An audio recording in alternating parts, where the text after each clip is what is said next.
Line Arabian dates. இப்போ அது line லயனா டே. இது தரும் ஆரோக்கியம் இயற்கையானது. லயனா பிரீமியம் டேட்ஸ்.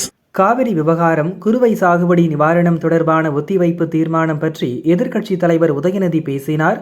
அவருக்கு முதல்வர் விஜய் பதிலளித்தார். மாண்புமிகு பேரவைத் தலைவர் அவர்களே, காவிரி விவகாரத்தில் எதிர்க்கட்சி சில விவரங்களை கேட்டிருக்கிறாங்க. காவிரி நமக்கு உயிர் ஆதாரம், நம்மளோட உணர்வு ரீதியான ஒன்று. அதனால் அதை வச்சு அரசியல் பண்ணுற எண்ணம் துளி கூட நம்ம அரசுக்கு இல்லை.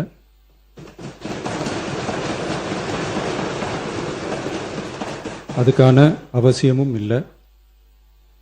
மேகதாது விவகாரத்தில் நாம் எல்லாரும் சேர்ந்து தான் தீர்மானம் போட்டோம். அதை நேர்முக கடிதமாக மாண்புமிகு பிரதமர் அவர்களுக்கும் அனுப்பி வச்சிருக்கிறோம். அதோடு நாம் அப்படியே இருந்துடல.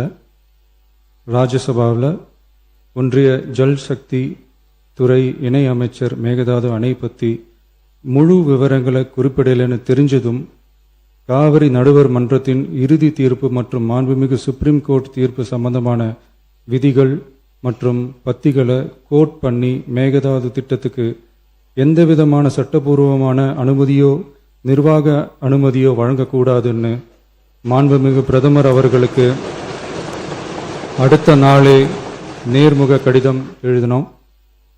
காவிரி நதிநீர் பங்கீட்லேயும் சரி, மேகதாது அணை கட்டுற முயற்சிகளை தடுக்கிறதுலையும் சரி, தமிழ்நாட்டோட உரிமையை நம்ம அரசு கொஞ்சம் கூட விட்டு தரவே தராது.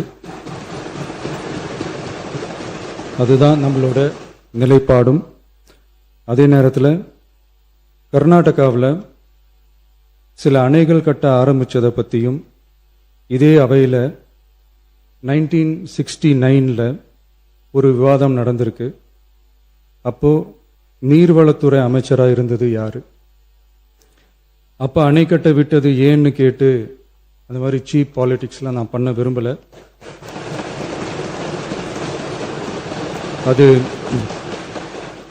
அது நம்ம நோக்கமும் இல்லை. ஏன்னா காவிரி விவகாரத்தை ரொம்ப கவனமாக கையாளணும். எந்த கட்சி ஆளுகிறது, எந்த கட்சிக்கு பெருமை, யாருக்கு பெருமைன்னெலாம் பார்க்கக்கூடாது. இது தமிழக மக்களுடைய பிரச்சனை அப்படின்னு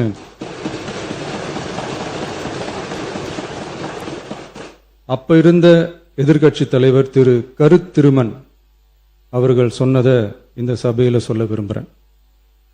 காவிரி பிரச்சனையில் சம்பந்தப்பட்ட 2 மாநிலங்களும் ஒன்றிய அரசும் உட்கார்ந்து முடிவெடுக்கணும்னு 1969 இந்த சபையில் பேசியிருக்கிறாங்க. அதுக்கப்புறம் நிலைமை வேறு மாதிரியெல்லாம் போயிடுச்சுன்னும் நம்ம எல்லாருக்குமே தெரிஞ்சது தான். சட்டப்படி இந்த பிரச்சனையை அணுகிறதுல நாம் உறுதியாக இருக்கிறோம், அதில் மாற்றமே இல்லை. இருந்தாலும் ஒரு அட்டெம்ப்ட் எடுத்து பார்க்கலாம்னு தோணுனது தான் அந்த பெங்களூர் விசிட். அப்படி ஒரு விசிட் பற்றி ஃபஸ்ட்டு யோசித்து கேட்டதும் நான் தான்.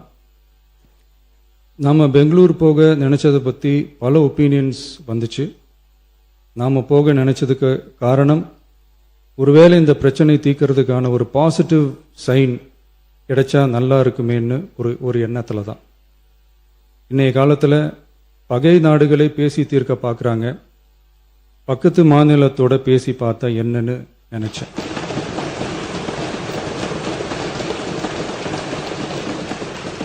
அதனால தான் அப்படி ஒரு அட்டெம்ப்ட் எடுக்க நான் ட்ரை பண்ணோம். ஒருவேளை அந்த அட்டெம்ப்டில் ஒரு அவமானம் நேர்ந்தால் என்ன செய்யன்னு சில பேர் கேட்டாங்க. அப்படி நடந்தால் தமிழ்நாட்டு மக்களுக்காக அதையும் தாங்க தயாராக தான் இருக்கேன்.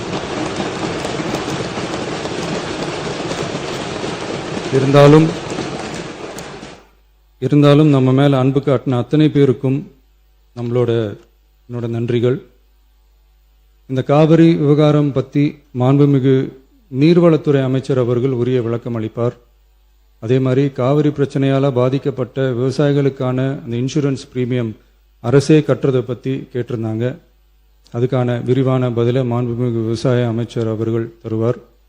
அப்புறம் இந்த குறுவை சாகுபடிக்கு அந்த நிவாரண தொகுப்பு பற்றி எதிர்க்கட்சியிலேருந்து கேட்டிருந்தாங்க.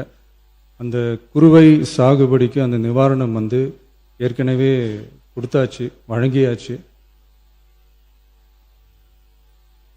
இது அரசியலே நாங்கள் தான் அப்படின்னு சொல்லிக்கிறவங்களுக்கு இது எப்படி தெரியாமல் போச்சுன்னு எனக்கு தெரியல.